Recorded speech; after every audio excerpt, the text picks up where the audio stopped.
Hello everyone, स्वागत है आपका हमारे online learning platform target Gurukul पर। और आज हम बात करेंगे प्रीवियस ईयर क्वेश्चंस के बारे में जो होगा जूरिस्प्रूडेंस का। जूरिस्प्रूडेंस आपके एलएलबी थर्ड सेमेस्टर में एक पेपर के रूप में है। अब आप लोग का सेमेस्टर जो है वो स्टार्ट होने वाला ही है, ठीक है। तो ये जो रिवीजन है, रिवीजन बहुत इम्पॉर्टेंट जो रोल है वो प्ले करता है एक अच्छा मार्क्स जो है वो गेन करने में। इसके पहले जो है हमारे जूरिस्प्रूडेंस की दो इम्पॉर्टेंट सीरीज हो रखी है। जिन जिन बच्चों ने टारगेट गुरुकुल पे सारथी बैच ज्वाइन करा है उसको वो बैच में वीडियो मिल गई होगी। और ये जो तीसरा इसका वीडियो आएगा जूरिस्प्रूडेंस का, जो ये क्लास है आज का, उसमें लॉन्ग टाइप ऑफ जो क्वेश्चन है और साथ ही उसके मॉडल आंसर आपको देखने को मिलेंगे, ठीक है। तो अगर आप वो देखना चाहते हैं तो वो बैच पे आपको अवेलेबल हो जाएंगी क्लासेस, वहां से आप देख सकते हैं। तो चलिए बिना किसी देरी के हम स्टार्ट करते हैं अपना पहला क्वेश्चन। क्या कह रहा है क्वेश्चन, देखिए। हाँ, what is jurisprudence, throw light on its jurisprudence, मतलब जूरिस्प्रूडेंस क्या है, इसके इम्पोर्टेंस, इसके प्रमुखता पे, इसके विशेषता पर एक प्रकाश डालिए, ठीक है। विधि शास्त्र को आप किस प्रकार समझते हैं या विधि शास्त्र का क्या महत्व है, उस पे एक प्रकाश डालने की बात कह रहा है। तो ये क्या है, एक लॉन्ग टाइप का क्वेश्चन है जिसमें बहुत सारी चीजें आपको देखने को मिलेंगी जो आपको ऐड करनी है। चलिए इसका अब मॉडल आंसर हम देखते हैं। जूरिस का मीनिंग क्या होता है, जूरिस्प्रूडेंस का मतलब क्या होता है, सबसे पहले हम ये जानते हैं। देखिए,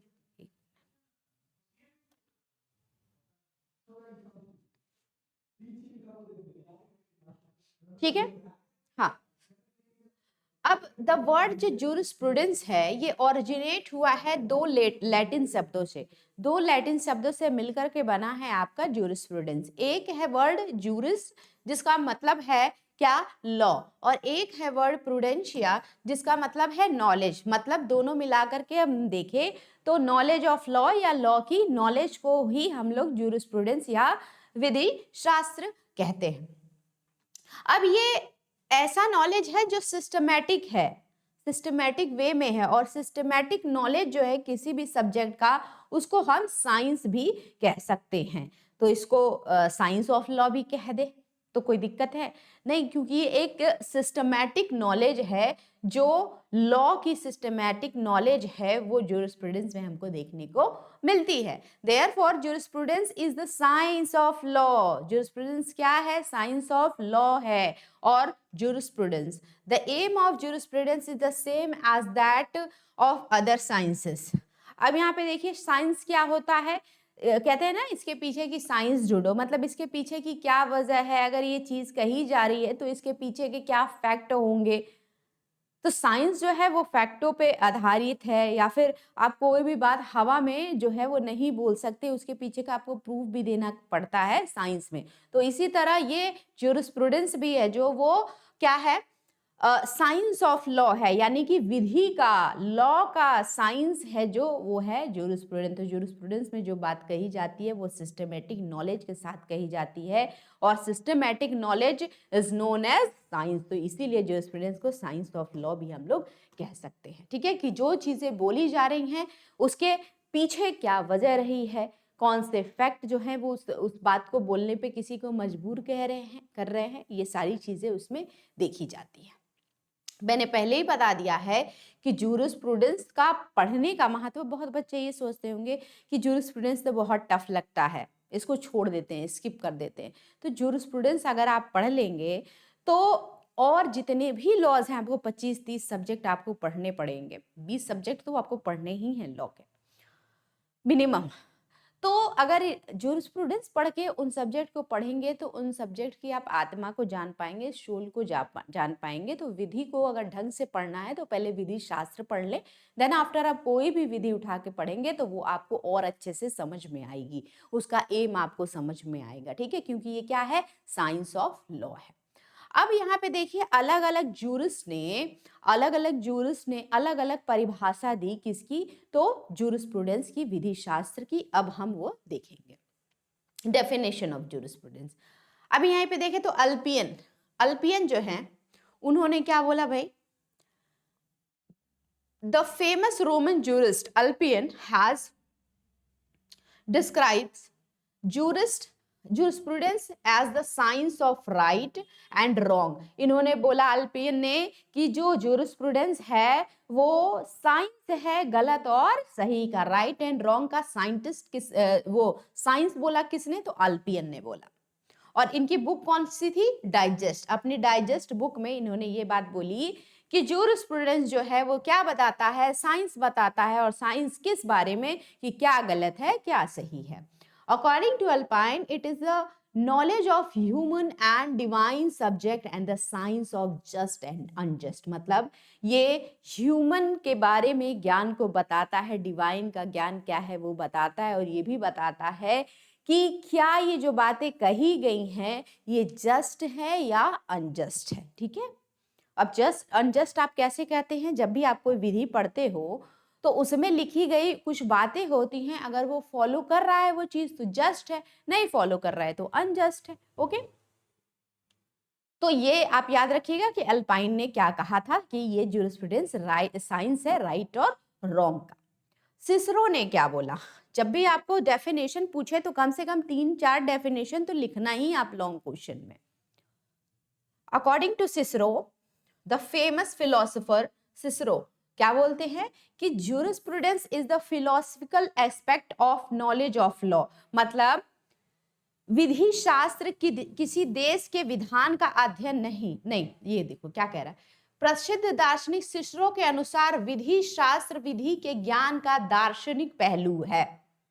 फिलॉसफी आप जानते हैं ना, फिलॉसफी कितनी गहरी होती है, मतलब फिलॉसफी पढ़ने के लिए और समझने के लिए भी बहुत ज्यादा समझदार व्यक्ति होना चाहिए, तभी वो फिलॉसफी समझ पाएगा। तो यही कह रहा है कि ये जो जूरिस्प्रूडेंस है ना ये फिलॉसफी है। किसकी फिलॉसफी है, तो किसी भी लॉ की, किसी भी विधि की फिलॉसफी जो है वो कौन है, जूरिस्प्रूडेंस है। ये बात किसने कही, तो सिसरो ने कही, फिलॉसफी ऑफ लॉ है ये। Okay, philosophical aspect of law किसने बोला, सिसरो ने बोला जूरिस्प्रूडेंस को। मैंने इससे कनेक्ट भी किया था कि लॉ की आत्मा को पढ़ना, किसी भी विधि की आत्मा को पढ़ना कौन आपको बताता है या पहचानना कौन आपको बताता है, जूरिस्प्रूडेंस बताता है, और यही सिसरो भी कह रहे हैं। इसी तरह पैटन ने बोला, एलन का देख लीजिए आप, दो का देखा आपने, अब एलन का देख लीजिए। According to Allen, jurisprudence is the scientific synthesis of the main principle of law। तो एलन के अनुसार विधि शास्त्र विधि के प्रमुख सिद्धांतों का वैज्ञानिक संश्लेषण है। तो ये भी कहते हैं साइंटिफिक सिंथेसिस है ये। इसमें साइंटिफिक कुछ लोग जो है जूरिस्ट वो साइंटिफिक सिंथेटिक की बात कर रहे हैं, ठीक है, सिस्टमैटिक साइंस की बात कर रहे हैं, कुछ लोग बात कर रहे हैं फिलोसफिकल एस्पेक्ट ऑफ लॉ है। तो ऐसे 2-3 चीजें आप पढ़ लेंगे, याद कर लेंगे, तो आपको लिखने में डेफिनेशन बहुत आसान होगा। अब जो नेक्स्ट डेफिनेशन इंपॉर्टेंट है वो है रॉस्को पाउंड की। इन्होंने क्या बोला कि jurisprudence is the science of law. तो जो विधि शास्त्र है वो क्या है, विधि का विज्ञान है, विधि शास्त्र विधि का विज्ञान है, ये रॉस्को पाउंड ने कहा। फिर अब जो नेक्स्ट इंपॉर्टेंट जो डेफिनेशन है वो है ऑस्टिन का। ऑस्टिन ने क्या बोला, jurisprudence is the philosophy of positive law. मतलब जो विधि शास्त्र है वो वास्तविक विधि का दर्शन है। अगर वास्तविक विधि का दर्शन आपको करना है तो पहले आप जूरिस्प्रूडेंस पढ़े, फिर जाकर के कोई लॉ पढ़े, तब आपको उस पॉजिटिव लॉ की जो है वो दर्शन आपको मिलेंगे। तो ये 5 डेफिनेशन हो गया। सालमेंड का भी आप पढ़ लीजिएगा, सामंड का, सालमंड नहीं बोलते, सामंड बोलते हैं। फिर प्रोफेसर गे का भी पढ़ सकते हैं, उसके बाद कंक्लूजन आप देखेंगे। ठीक है, तो ये चीज क्या हुआ, आपका डेफिनेशन से रिलेटेड हो गया। अब इसी क्वेश्चन का दूसरा पार्ट, जब भी डेफिनेशन आए तो आप जरूर 4 से 5 डेफिनेशन रट लीजिए जूरिस्प्रूडेंस की। 5 तो मैंने यही बताई है, और उसको एज इट इज लिखिएगा, और किसने क्या कहा वो कोट करके आप लिखिएगा। ओके, चलिए अब इसी क्वेश्चन का दूसरा जो पार्ट है वो क्या है कि विधि शास्त्र का क्या महत्व है भाई। विधि शास्त्र या फिर कोई चीज बनती है तो उसकी कुछ इंपॉर्टेंस होती है, तभी तो उसको क्रिएट करा जाता है और आगे लेके चला जाता है। तो इसकी भी कुछ सिग्निफिकेंस है, कुछ महत्व है, वो हमको देखना है। हिंदी में ही पढ़ ले, चल देख लेते, हिंदी में ही देख लेते। क्या कह रहा है कि विधि शास्त्र के महत्व पर प्रकाश डालना कोई अतिशयोक्ति नहीं है, कोई बढ़ा चढ़ा करके बोलने वाली बात नहीं है। जूरिस्प्रूडेंस के बारे में, जूरिस्प्रूडेंस के बारे में जितना बोलो उतना कम है, ठीक है।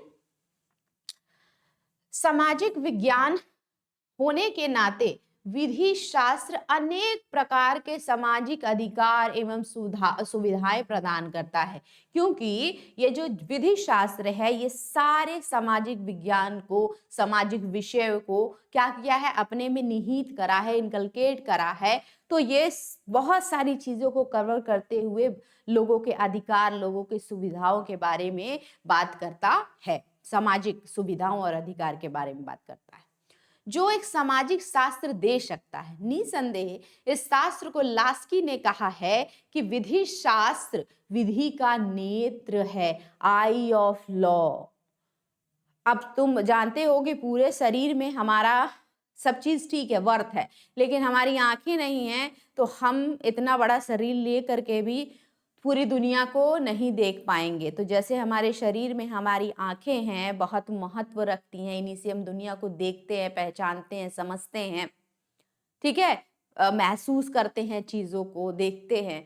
अगर इसी तरह विधि शास्त्र ना होता तो हम किसी भी कानून को अच्छे से समझने में, सीखने में असमर्थ होते। तो जैसे हमारे शरीर में आँख काम करती है ना, आँख का जितना इम्पोर्टेंस है, इसी तरह इस पूरे कह लें कि नॉलेज की दुनिया में पूरे जितने भी आप सब्जेक्ट पढ़ते हैं, कुछ भी आप पढ़ें, किसी भी फील्ड में जाएं, जब तक आप उसका विधि शास्त्र नहीं पढ़ेंगे, जब तक आप पढ़ना नहीं जानेंगे कि अच्छा ये किताब है, इसको पढ़ना क्या है, इसमें क्या क्या चीजें देखनी है, अगर यही आप नहीं जानेंगे तो पूरा का पूरा किताब रखना भी क्या है, बेकार है। ओके, चलो, तो इसीलिए कह रहा है इसको आई ऑफ लॉ बोला गया। किस लिए? क्योंकि विधि शास्त्र जो है वो विधि के जो नॉलेज है, ठीक है, उस नॉलेज को कैसे गेन किया जाए वो बताने का काम विधि शास्त्र करता है। संक्षेप में निम्नलिखित बातों से इस शास्त्र के महत्व को बतलाया जा सकता है। अब अगर हम ब्रीफ में देखें तो कुछ कुछ ऐसे पॉइंट्स हैं जिनसे हम ये बता सकते हैं कि ये चीजें क्या हैं, महत्व रखती हैं, या फिर ये जूरिस्प्रूडेंस का महत्व है। तो एक एक करके हम इसको भी देखेंगे। पहला कह रहा है कि studying jurisprudence is very important for the legislative assembly also. व्यवस्थापिका सभा मतलब लेजिस्लेटिव असेंबली आप सभी लोग जानते होंगे, के लिए भी विधि शास्त्र का अध्ययन। अब देखो भैया, विधि शास्त्र सबको पढ़ना पड़ता है, चाहे वो किसी भी फील्ड का हो, विधि शास्त्र उसको पढ़ना पड़ता है, और विधि शास्त्र को पढ़ करके फिर वो अपना जो भी पर्टिकुलर बुक होगा या सिलेबस होगा उसको पढ़ेगा, तो उसको विधि जो है वो अच्छे से समझ में आएगी, उसको सब्जेक्ट की नॉलेज अच्छी मिल पाएगी।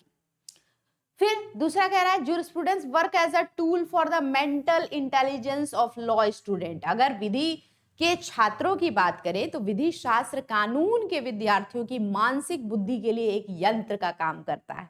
तो विधि शास्त्र जो बच्चे लॉ स्टूडेंट हैं उनके लिए तो विधि शास्त्र इतना इम्पोर्टेंट है कि एक आपका जो दिमाग है, अगर मेंटल इंटेलिजेंस बढ़ाएगा तो वो कौन सा सब्जेक्ट बढ़ाएगा, जूरिस्प्रूडेंस, क्योंकि ये आपके पढ़ने की जो टेंडेंसी है वो बदल देता है। किसके परिप्रेक्ष्य में? तो लॉ को कैसे पढ़ना है ये आपका पूरा मेंटल इंटेलिजेंस बढ़ा देता है, अगर आप इसको अच्छे से पढ़ लेते हो तो। ओके, और ये जिस तरह भाषा के लिए, देखो तीसरा पॉइंट क्या कह रहा है कि just as it is necessary to have a grammar और for language, in the same way it is essential to have jurisprudence for legislation। जैसे भाषा के लिए हिंदी सीखना है, हिंदी लैंग्वेज सीखना है, इंग्लिश लैंग्वेज सीखना है, तो आप क्या करते हैं, भाषा का प्रयोग करते हैं, सॉरी ग्रामर का प्रयोग करते हैं, व्याकरण जानते हैं पहले, तब ना भाषा आप पढ़ते हो। आपने स्कूल में 2 किताबें पढ़ी हैं, एक हिंदी 1 एक हिंदी 2 ऐसे करके आता था, या फिर हिंदी ग्रामर, हिंदी व्याकरण और एक हिंदी जो लिटरेचर होता था आपका, कहानी, स्टोरी, ये सारी चीजें होती थी। ऐसे इंग्लिश में, ऐसे किसी भी भाषा के जो लैंग्वेजेस हैं उनका सब ऐसे ही होता है। तो अब आप ग्रामर पढ़ते थे, उसके रूल्स रेगुलेशन की, कहाँ पे इज लगाना है, कहाँ आर लगाना है, कहाँ एम लगाना है, ये सब जानते थे ना। तो पहले उसको पढ़ते थे, फिर उसको लिटरेचर के रूप में ले जाते थे, या पढ़ते समझते थे, गलतियां भी ढूंढ पाते थे, बना पाते थे, चीजों को लिख पाते थे। इसी तरह अगर आपको विधि पढ़ना है तो विधि शास्त्र भी यानी जूरिस्प्रूडेंस भी ग्रामर के तरह ही काम करता है। अगर किसी भी लॉ में आप कोई ऐसा चीज देख लें जो जूरिस्प्रूडेंस को फॉलो नहीं करता हुआ हो, वो क्या हो जाएगा, फिर आप वहां से गलती निकाल पाएंगे कि ये विधि में ये सारी दिक्कतें हैं। ठीक है। चौथा क्या कह रहा है कि jurisprudence supplements the shortcomings of law. Jurisprudence अभी तो जो मैंने बताया वही चीज है कि आप गलतियां ढूंढ पाएंगे। तो कानून यहाँ कह रहा है क्या कि विधि शास्त्र की कमियों का पूरक है। जहां विधि एकदम शांत है, मतलब कोई लॉ उस पर कुछ नहीं बोलता है, अथवा एक विधान और दूसरे विधान में कुछ अंतर रहता है, विधि शास्त्र को समझने में सहायता करता है। मतलब जहां पे लॉ जो है वो साइलेंट है, जहां पे लॉ में कुछ शॉर्टकमिंग्स हैं, जिसपे एक्सप्रेस तरीके से लॉ उस बात को नहीं लिखा है, बातों को नहीं लिखा है, वहां पे फिर किसकी सहायता ली जाती है, तो जूरिस्प्रूडेंस की सहायता जो है वो ली जाती है। अब यहाँ पे देखिए पांचवा क्या कह रहा है कि while interpreting the law, lawyers, जजेस and juries fly in the flight of their imagination. कह रहा है कि कानूनों की व्याख्या करने में वकील, जज और जूरी अपनी कल्पना की उड़ान में उड़ते हैं। यह विधि शास्त्र ही है जो ऐसी कल्पनाओं पर एक रोक लगाता है और सही सही विधान की व्याख्या करने के लिए बाध्य करता है। अब जानते हो कि वकील जो है वो प्लीड करते हैं, केसेस लड़ते हैं, ठीक है, अपनी बात जो है वो रखते हैं। जजेस भी इंटरप्रिटेशन ऑफ लॉ का काम करते हैं, ऐसे जूरी भी जो है इंटरप्रिटेशन का काम करती है, चीज़ों को समझाने का काम करती हैं। तो ये जो जूरिस्प्रूडेंस है इनको एक दायरा बता देता है, ये बताता है कि आपकी जो सोच है इंटरप्रिटेशन की वो कहाँ तक जो है वो जा सकती है, या कहाँ तक आप कल्पना ऐसा कर सकते हैं। ओके, सही सही विधान की व्याख्या करने के लिए ये चीजें बताता है जो इंटरप्रिटेट करता है लॉ को। अब यहाँ पे देखिए ये 5 आपके लिए हो गया, 5 इनफ है, आप पढ़ लीजिएगा महत्व इसको, ये क्वेश्चन आपका रेडी हो जाएगा। फिर अब दूसरा क्वेश्चन है, दूसरा क्वेश्चन भी इसी से रिलेटेड है, तो इसको मैं क्वेश्चन को बस समझा दूंगी, आंसर का फॉर्मेट बता दूंगी। You have to complete this answer, ठीक है ना, या you have to read this answer. ठीक है, आपको या तो कंप्लीट कर लीजिए रीड करके, या तो फिर इसको जैसे पढ़ना है समझ के वैसे आप पढ़ सकते हैं, क्योंकि ऑलरेडी इस पे डिस्कशन हो चुका है। ओके, चलिए, review the statement that jurisprudence is not law but knowledge of law.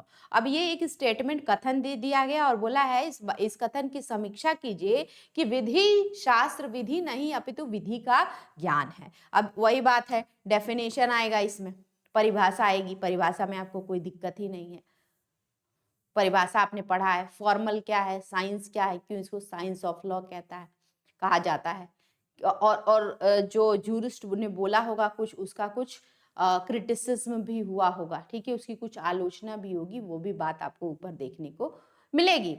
अब जो one of the most important question है जो आपके लॉन्ग क्वेश्चन में देखने को मिल जाता है, वो है क्वेश्चन कौन सा कि विधि एवं नैतिकता परस्पर अपृथकरणीय है, टिप्पणी करें। इंग्लिश में देख ले, law and morality are inseparable, comment. कह रहा है कि जो लॉ है और मोरालिटी है ये कभी अलग नहीं हो सकते, ये एक दूसरे को ओवरलैप करते हैं या साथ साथ चलते हैं, ये इनको अलग नहीं किया जा सकता। ओके, लॉ एंड मोरालिटी को अलग नहीं किया जा सकता, इनसेपरेबल ये नहीं है। इसी पे आपको कमेंट करना है, इस पे हाँ, चलिए, हार्ट एंड फुलर का डिबेट भी इसमें आपसे पूछ लेता है कि हार्ट एंड फुलर के डिबेट में किस चीजों को डिस्कस करा गया है या किस चीज पे उनका डिबेट है, तो लॉ एंड मोरालिटी पे है। अब यहाँ पे देखिए, विधि एवं नैतिकता में परस्पर संबंध होता है। Inter relationship between law and morality क्या है भैया? देखिए, इन अर्ली सोसाइटी, मतलब प्रारंभिक समाज में, the distinction between the law and morality was not clear. पहले तो आप जानते थे कि ऐसे कोडिफाइड लॉ जो थे वो नहीं थे, चीजें क्लियर नहीं थी, मतलब विधायिका के द्वारा या संसद के द्वारा जो लॉ है लेजिस्लेशन के द्वारा नहीं बनाया जाता था। लोग, अपने समाज के लोग ही कुछ ऐसे रूल्स रेगुलेशन का निर्माण कर लेते थे जिनसे उनकी सोसाइटी जो थी वो चलती थी, गवर्न होती थी। लेकिन तो इसीलिए लॉ एंड मोरालिटी में कुछ खासा अंतर उन लोगों को पता नहीं था, ठीक है, अर्ली सोसाइटी में। फॉर एग्जाम्पल, अब यहाँ पे देखिए एग्जाम्पल दिया हुआ है बहुत सारा, आप इसको पढ़ लीजिएगा, मैंने तो एक लाइन में ही आपको बता दिया। देखिए, कह रहा है कि the difference between law and morality can be understood under the following headings. कह तो रहा है कि इनसेपरेबल नहीं है, लेकिन फिर भी क्या है, इसमें डिफरेंसेस है लॉ एंड मोरालिटी में, और वो क्या है हम एक एक करके देखेंगे। तो पहला क्या कह रहा है कि विषय वस्तु और विस्तार संबंधी अंतर। विषय वस्तु और विस्तार मतलब सब्जेक्ट जो मैटर है वो अलग है। Difference regarding subject matter and scope. दोनों का जो सब्जेक्ट मैटर है, विषय वस्तु है, वो अलग अलग है, चाहे वो लॉ की ले लें चाहे मोरालिटी के ले लें, और स्कोप भी दोनों का अलग अलग है। वो कैसे, तो देखिए हिंदी में ही देख लेते हैं, नहीं तो फिर आप लोग कहेंगे कि मैडम सिर्फ इंग्लिश में बताती हैं। विधि का संबंध मानव के बाह्य व्यवहारों में से ही है, आंतरिक विचारों से नहीं। बहुत अच्छी बात बोला कि जो लॉ होता है, लॉ से तो सब अबाइड होते हैं। जो अंदर से खराब इंसान भी है ना, वो भी अपने बाहर जब सोसाइटी में जाता है, क्योंकि उसको कानून का डर है, तो वो अपने आप को अच्छा दिखाने का काम करता है, या फिर कानून से बंधे रहने, ऐसा दिखावा करता है कि हम कानून से बंधे हुए हैं। ओके, लेकिन वो अंदर से कैसा है ये किसी को नहीं पता। ओके, बहुत लोग आप देखते होंगे कि किसी कंट्री में ऐसा लिखा होता होगा या किसी प्लेस पे कि यहाँ कूड़ा फेंकना मना है, या फिर कूड़ा कचरा सड़क पे ना फेंके, ऐसा आपको जुर्माना जो है वो लगेगा। अगर अगर कहीं यहाँ ऐसा लिखा है, या फिर स्ट्रिक्ट जो है एक्शंस लिए जाते हैं वहां पे, तो आप कूड़ा कचरा या फिर कोई भी पर्सन कूड़ा कचरा जो है वो प्रॉपर डस्टबिन में डाल देता है। लेकिन अगर नॉर्मल कोई रोड पे जा रहा होता है या अपने गली खुशी में जहाँ जा रहा होता है, वहां वो जो कूड़ा कचरा है वो धड़ल्ले से फेंकता है, वो कोई टेंशन नहीं होता उसको। तो यहाँ पे क्या दिख रहा है, जहाँ पे लॉ है, जहाँ पे स्ट्रिक्ट आपको बोल दिया गया है कि ये करना है, वहां पे तो आप फॉलो कर रहे हो, क्योंकि डर रहे हो कि अगर नहीं करेंगे तो हमारे ऊपर पेनाल्टीज चार्ज होंगी। लेकिन जहाँ पे आपको वही चीज अपनानी चाहिए, अपने गली कूचे, अपने रोड को सुरक्षित रखने की, साफ रखने की, वहां आप कचरा फैला रहे हो, तो वहां तो आप वो काम नहीं कर रहे हो। लेकिन जहाँ आपके ऊपर पेनल्टी इम्पोज होने का है, उसके डर से आप कर रहे हो। तो किस चीज का डर है, अंतर हुआ कि नहीं? एक हुआ इनर मोरालिटी, अगर आप वहां कचरा नहीं फेंक रहे हो जहां मना किया गया है, जहां पेनल्टी लगाया जा रहा है, तो अगर आप सेम मोरालिटी के पर्सन हो तो आप क्या करोगे, अपने गली में भी कचरा नहीं फैलाओगे। तो एक जगह हमको क्या दिख रहा है, लॉ, और दूसरी जगह क्या दिख रहा है हमको, मोरालिटी। तो कैसे दोनों सेम हो गए, अलग अलग हुए कि नहीं हुए? इसीलिए विधि का संबंध मानव के बाह्य व्यवहारों से में से ही है, कि बाहर वो कैसा व्यवहार करता है लोगों के सामने या फिर लोगों के साथ, आंतरिक विचारों से वो कैसा है, वो उसका मोरालिटी बताता है भाई कि वो कैसा है। उदाहरण के लिए अब देखो, विधि का यह सामान्य नियम है कि मनुष्य को उसके अपराधों या अपकृत्यों मतलब क्राइम या टॉर्ट के लिए दंडित किया जाता है, न कि उसके आंतरिक विचारों के लिए। अब यहाँ पे आप बूढ़ों की सहायता करना चाहते हो कि नहीं करना चाहते हो, वो आपकी इनर मोरालिटी है। लेकिन आपको ये मना किया गया है ना कि आप किसी को मार नहीं सकते, आप किसी को नुकसान नहीं पहुंचा सकते, चाहे वो कुछ भी हो। तो आप तो एक कानून से बंधे हुए, तो वो काम तो आप नहीं करोगे। लेकिन आपके लिए, बूढ़ों के लिए या फिर बुजुर्ग के लिए क्या अंदर चल रहा है, रिस्पेक्ट की भावना है या फिर हेल्पिंग नेचर है, ये कोई नहीं जान सकता। ओके, अब यहाँ कह रहा है, हाँ, इसका कारण यह है कि मानव के आंतरिक विचारों को जानना संभव नहीं है, बिल्कुल नहीं संभव है। परंतु दूसरी ओर नैतिकता का मनुष्य की आत्म अंतरात्मा से संबंध है, बिल्कुल है। अगर मेरी मोरालिटी है तो मेरी अंतरात्मा से संबंध है कि नहीं है? बिल्कुल है। अगर मेरी मोरालिटी पे हम खरे नहीं उतरते हैं तो मेरी अंतरात्मा हमको सेटिस्फाई नहीं कर पाती है या फिर हम सेटिस्फाई नहीं हो पाते, ठीक है। अतः कानून नैतिकता पर निर्धारित नहीं है, इसीलिए कहते हैं कानून जो है वो नैतिकता पे आधारित नहीं है। नैतिकता का संबंध व्यक्तियों के उचित और अनुचित भावना से है। क्या वो सोच रहे हैं, क्या नहीं सोच रहे हैं, उनका वो है नैतिकता। दूसरे, विधि वस्तुनिष्ठ तथा निश्चयात्मक होती है। विल्सन के अनुसार विधि प्रचलित विचारों और आदतों का ऐसा संकलन है जिसे विशिष्ट और औपचारिक मान्यता प्राप्त हो चुकी है। अब विल्सन कहते हैं, विल्सन एक जूरिस्ट हैं, एक फिलोसोफर है एक, और ये बोलते हैं कि विधि जो है वो प्रचलित विचार है या आदत है जो लोगों के बीच में मान्यता प्राप्त कर चुकी है। विधि कहीं अलग से नहीं आई, लॉ जो है वो लोगों के द्वारा ही बनाया गया है या फिर लोगों के रिक्वेस्ट पे ही बनाया गया है, लोगों के लिए ही बनाया गया है। लेकिन क्योंकि उस पर सबकी एक सहमति होती है, सब उसको मानने के लिए तैयार होते हैं, ठीक है। तो यही कह रहे हैं कि विल्सन के अनुसार विधि प्रचलित विचार है और आदत भी बन जाती है। क्या ऐसा संकलन है जिसे विशिष्ट और औपचारिक मान्यता प्राप्त हो गई है। तो विधि को मान्यता जो है वो प्राप्त होती है, क्यों? क्योंकि मेजॉरिटी ऑफ पीपल वो चाहते हैं, ओके, उनको मान्यता दे चुके हैं। और जो सरकार द्वारा लागू की जा सकती है तो बिल्कुल लागू भी करवाई जा सकती है। इसके विपरीत जो नैतिकता होती है, आत्मनिष्ठ होती है, या आपकी इनर सोल है, आत्मनिष्ठता है ये, इसलिए बहुत कुछ अनिश्चित होता है। आप लोगों पे कानून तो लागू करवा सकते हो, लेकिन आप उसके अंतरात्मा पे जो है कानून नहीं चला सकते। वो अंदर क्या सोच रहा है, उसकी इनर मोरालिटी क्या है, आप कुछ नहीं कह सकते। उसकी मोरालिटी पे कोई भी कानून नहीं चला सकते। हाँ, बस हाँ, बाहर से वो दिखा सकता है कि हम कानून की जो है वो इज्जत करते हैं, या फिर कानून के बाउंड में आकर के, बाउंडेशन में आके हम किसी को हार्म नहीं करेंगे। बाकी इनर जो वो चाहता है वो सोचेगा ही, ठीक है, या फिर उसको मौका मिले तो वो परफॉर्म भी करेगा, ठीक है, अपनी मोरालिटी को दिखाएगा भी। इसी तरह आप बहुत सारी चीजें हैं वो देख सकते हैं जिसमें विषय वस्तु जो है, सब्जेक्ट मैटर या विषय वस्तु या फिर स्कोप जो है वो सेम नहीं होता है। किसका?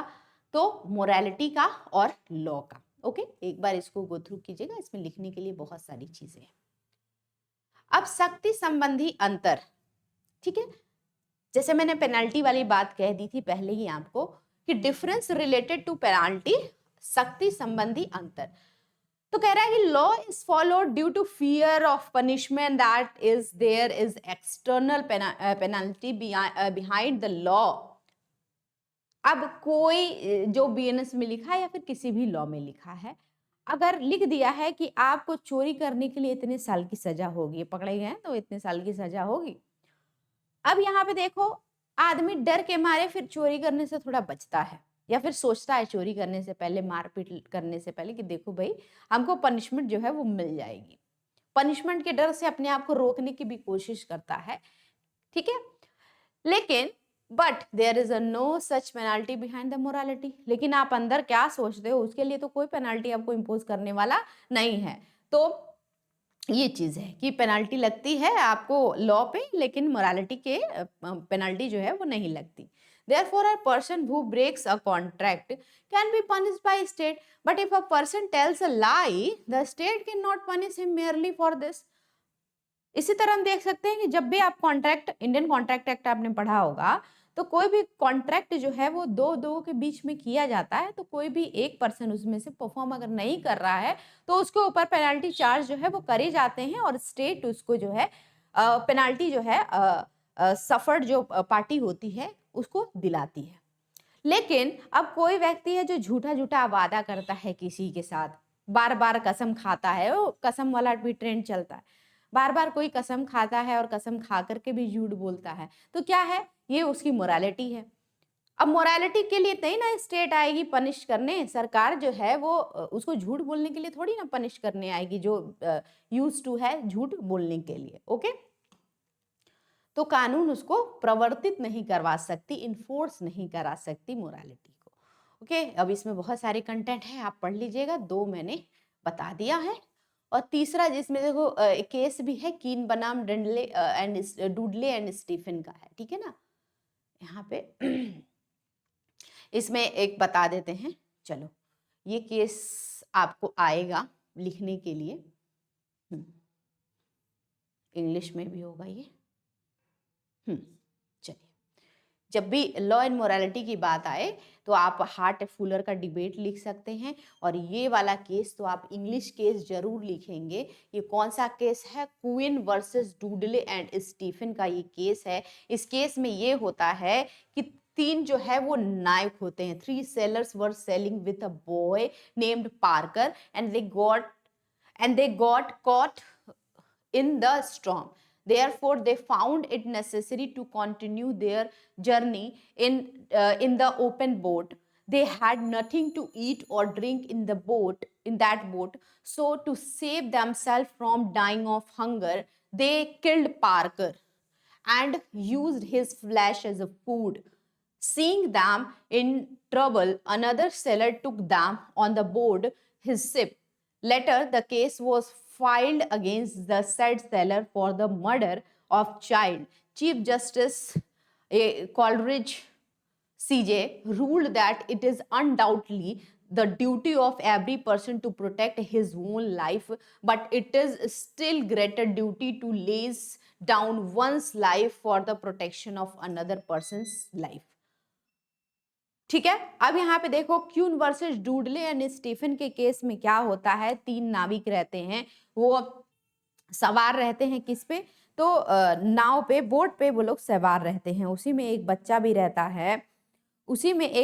रहता है, और ये लोग जब नाव चलाते हुए जाते हैं तो समुद्र में क्या आ जाता है? स्ट्रॉम आ जाता है, तूफान आ जाता है, और फिर ये लोग रास्ता जो है वो भटक जाते हैं। बीच में ऐसा हो जाता है कि इनके बोट पे खाने पीने का जो भी सामान होता है वो सब खत्म हो जाता है।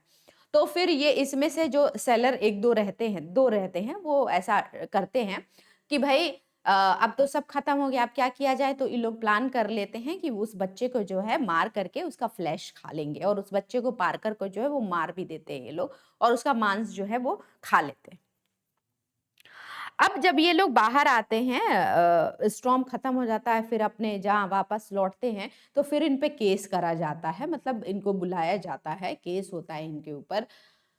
तो फिर ये लोग अपने बचाव में कहते हैं कि ऐसा ऐसा सिचुएशन था, हम लोग अपनी लाइफ बचाने के लिए उसकी लाइफ जो है वो खत्म की है। तो जो चीफ जस्टिस कॉलरिज थे, उन्होंने बोला कि आप खुद की लाइफ प्रोटेक्ट करने के लिए दूसरी की लाइफ खतरे में नहीं डाल सकते, ठीक है, भले ही कितना जो नेसेसिटी है। हाँ, प्राइवेट डिफेंस इज अलग थिंग, लेकिन जहाँ पे सब समान सिचुएशन में है, सबको भूख लगी है, तो आप ऐसा नहीं है कि किसी इंसान को ही आप साथ वाले इंसान को मार के खा जाएंगे और कहेंगे कि ये तो नेसेसिटी थी। ओके, चलिए, अब ये जो है आप देख सकते हो कि यहाँ पे लॉ एंड मोरालिटी में थोड़ा सा अगर आपको डिफरेंस दिखाना हो तो ये आप देख सकते हो, ठीक है। अब यहाँ पे देखो major branches of jurisprudence and main characteristics of branches. Which are the main branch of jurisprudence? Describe the main characteristics of these branches. विधि शास्त्र की प्रमुख शाखाओं का संक्षेप में वर्णन कीजिए। मतलब इसमें कितने ब्रांचेस होते हैं विधि शास्त्र में, वो बताना है। आप किस शाखा को पसंद करते हैं ये भी बताना है आपको। तो अब शाखा से मतलब है यहाँ स्कूल, तो मेनली जो आपके स्कूल हैं वो मैं बता देती हूँ कितने आपको पढ़ने हैं। Analytical school, historical school, sociological school और फिलोसफिकल स्कूल जो है वो आपको पढ़ना है। अब सारे स्कूल्स के बारे में आपको यहाँ पे चर्चा करना है। चलो, और ऑब्वियस सी बात है, आप सब जानते होंगे कि अलग अलग स्कूल्स हैं, अलग अलग ब्रांचेस हैं, तो इसमें अलग अलग जो है वो जूरिस्ट भी होंगे। कोई एनालिटिकल आइडियोलॉजी में मानता होगा, एनालिटिकल स्कूल में मानता होगा, कोई हिस्टोरिकल में मानता होगा, कोई सोशियोलॉजिकल में, कोई फिलोसफिकल में, कोई रियलिस्ट में, ऐसे मानते होंगे। और इसकी जो फाउंडेशन क्लासेस थी वो मैंने सारथी बैच पे ले रखी है, ठीक है। जो भी बच्चे इनरोल्ड होंगे वो पहले वो देख लेंगे तो ये आपको समझ में आएगा, क्योंकि एक क्विक रिवीजन टाइप की क्लासेस है। ओके, फिर भी चलिए देखते हैं। पहला जो स्कूल है वो है एनालिटिकल स्कूल। तो इसके जो जूरिस्ट हैं वो है सालमंड, ठीक है। सामंड है, सामंड बोलते हैं, सालमंड नहीं बोलते हैं, सामंड बोलते हैं। Salmond has also called the analytical jurisprudence as the sequential jurisprudence. This method describe the form of actually exist, ठीक है। क्या एक्चुअल में जो है वो एग्जिस्ट करता है ये बताता है एनालिटिकल स्कूल, मतलब विश्लेषणात्मक ये विधि शास्त्र है, ठीक है। Analysis the concept of law, ये लॉ के कॉन्सेप्ट को एनालाइज करता है, उसको एग्जामिन करता है, उसके फंडामेंटल आइडियाज को जो है वो स्टडी करता है। क्लासिफिकेशन क्या है राइट्स के, उसको भी एनालाइज करता है। मतलब एग्जामिन, स्टडी और एनालिसिस करना इस एनालिटिकल स्कूल का काम होता है। ओके, अब इसमें जर्मी बेंथम आएंगे। जर्मी बेंथम ने उनकी न्यू रखी थी। जर्मी बेंथम जो है एनालिटिकल स्कूल ऑफ ज्यूरिस्प्रूडेंस की न्यू रखे थे, और फादर ऑफ एनालिटिकल ज्यूरिस्प्रूडेंस जो है वो ऑस्टिन को कहा जाता है, ठीक है। इसको आप लोग देख सकते हैं। हाँ, अब इसमें देखिए other supporter of this remark by Amos, Holland and Salmond जो है वो एनालिटिकल स्कूल के जूरिस्प्रूडेंस वो थे, जूरिस्ट थे, फिलोसोफर थे, इन सपोर्टर थे, ठीक है। अब दूसरा आ जाएगा हिस्टोरिकल आइडियोलॉजी। और ये लोग प्रथाओं, जैसे कि जो भी प्रथाएं हैं उनका जो रेलेवेंस है, या फिर वो कहाँ से कोई लॉ डिराइव करा गया है, किसका इम्पोर्टेंस होता है, लॉ बनने में सबसे ज़्यादा भूमिका कौन निभाता है। तो हिस्टोरिकल स्कूल वाले बताते हैं कि लॉ बनने के लिए सबसे ज़्यादा जो हिस्टोरिकल चीज़ें होती हैं, ट्रेडिशंस होते हैं या फिर कस्टम होते हैं, वो ज़्यादा प्रिवेल करते हैं किसी भी जगह का लॉ या विधि बनाने में, ठीक है। इसमें हेनरी मैन है, सेवेंगी है, ये सब इम्पॉर्टेंट जो है फिलोसोफर हैं और सपोर्टर्स हैं किसके, तो हिस्टोरिकल स्कूल ऑफ ज्यूरिस्प्रूडेंस के। इसको आप देखिएगा, ठीक है। हालांकि मैंने पहले ही इसको एक्सप्लेन कर दिया है सारथी बैच में, यहाँ भी आप लोग एक बार देख लीजिएगा कि वॉकजिस थियरी जो है वो सेवेंगी की है, हेनरी मैन जो है वो कहाँ के हैं, तो हिस्टोरिकल स्कूल ऑफ ज्यूरिस्प्रूडेंस के एक जो है वो फिलोसोफर है। फिर आ जाता है तीसरा स्कूल, वो होता है फिलोसफिकल आइडियोलॉजी। ये फिलोसफिकल आइडियोलॉजी जो है वो क्या करते हैं, कहते हैं कि ये जो विधि है, मतलब इसके अनुसार कानून मनुष्य के मस्तिष्क की एक उपज है। ये बोलते हैं कि कानून और कुछ नहीं, मनुष्य जो है उनके मस्तिष्क की क्या है, उनके दिमाग की एक उपज है, एक खोज है, और इसका उद्देश्य मानव को पूर्ण बनाना है। मतलब मान लो अगर कोई भी व्यक्ति है, अगर नियम कानून से ना चले, उसकी जीवन जो है वर्थलेस हो, जीवन जीने का कोई आधार ही ना हो, कोई नियम ही ना हो, तो उसका जिंदगी क्या होता है, वर्थलेस होता है। इसीलिए मनुष्य के जीवन को पूर्ण बनाने के उद्देश्य से जो भी लॉ हैं वो मनुष्य के मस्तिष्क की क्या है, एक उपज है। सामंत के अनुसार दार्शनिक या नैतिक विधि शास्त्र में निम्न बातों से संबंधित है। अब इसमें देखो बताया गया है कि knowledge of principle of law होता है, relationship of law and justice में बताया गया है फिलोसफिकल स्कूल में। Knowledge of method of establishing justice, तो कैसे न्याय को स्थापित करा जाता है, न्याय की स्थापना के तरीकों के ज्ञान के बारे में बात किया गया है इसमें, ठीक है। जो नेक्स्ट चीज है वो कह रहा है कि न्याय और कानून के विषय सामग्रियां क्या होंगी, सब्जेक्ट मैटर क्या होंगे लॉ के, ये भी फिलोसफिकल स्कूल ऑफ ज्यूरिस्प्रूडेंस में जो है दिया जाता बात की गई है, ठीक है। पांचवा जो है examination of moral importance of the basic principle of the analytical method. तो एनालिटिकल मेथड से जो है एग्जामिन किया जाता है कि क्या सिद्धांतों का नैतिक महत्व है। ओके, चलिए ये आपने जो है वो देख लिया। अब इसमें जो नेक्स्ट स्कूल है वो है सोशियोलॉजिकल आइडियोलॉजी। सोशियोलॉजिकल आइडियोलॉजी ये कहता है कि दो चीजों पे ये स्टडी करता है। ये बोलता है कि जो कानून है, जो नियम है, ये किसके लिए बनाए जाते हैं, तो वो लोगों के लिए बनाए जाते हैं, लोगों के हित के लिए बनाए जाते हैं। ओके, तो देखोगे ही आगे पढ़ोगे, sociological jurisprudence emerged in 19th century में आया है, और man had now freed himself from personal feelings and thought and started realizing the importance of social discipline.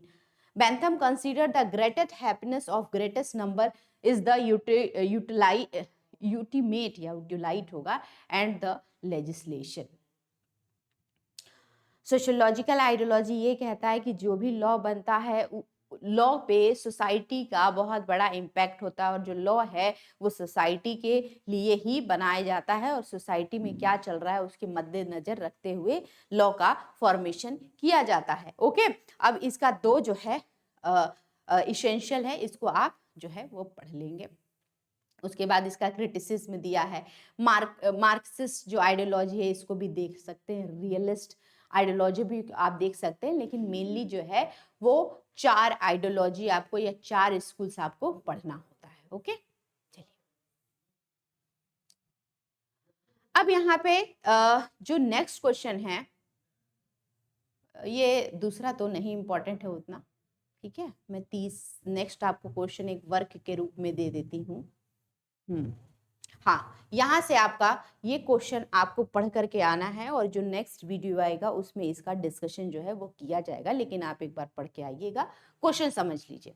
कह रहा है कि write a note on major propounds of analytical branch, मतलब विश्लेषणात्मक शाखा के या विश्लेषणात्मक जो स्कूल है उसके समर्थकों पर एक टिप्पणी लिखी, जैसे ऑस्टिन हो गया, बेंथम हो गया, ये सब किसके सपोर्टर थे, तो एनालिटिकल स्कूल ऑफ ज्यूरिस्प्रूडेंस के सपोर्टर थे। और इन्हीं के बारे में अब पूरा पढ़ना है। ऊपर आपने पढ़ लिया कितने तरह के स्कूल होते थे, थोड़ी थोड़ी चीजें उसमें पढ़ी, वो तैयार कीजिएगा आप। अब उसमें से जो बड़ा क्वेश्चन पूछ सकता है वो एनालिटिकल स्कूल से पूछ सकता है, हिस्टोरिकल और सोशियोलॉजिकल, तो ये तीनों तो आपको पढ़ करके अच्छे तरीके से जाना है। तो अगर ये पीडीएफ जो है आपको व्हाट्सएप लिंक है, इस वीडियो के डिस्क्रिप्शन बॉक्स में लिंक गिवन होगा, उसको आप ज्वाइन कर लेंगे, जिसमें व्हाट्सएप ग्रुप में आप ऐड हो सकते हैं।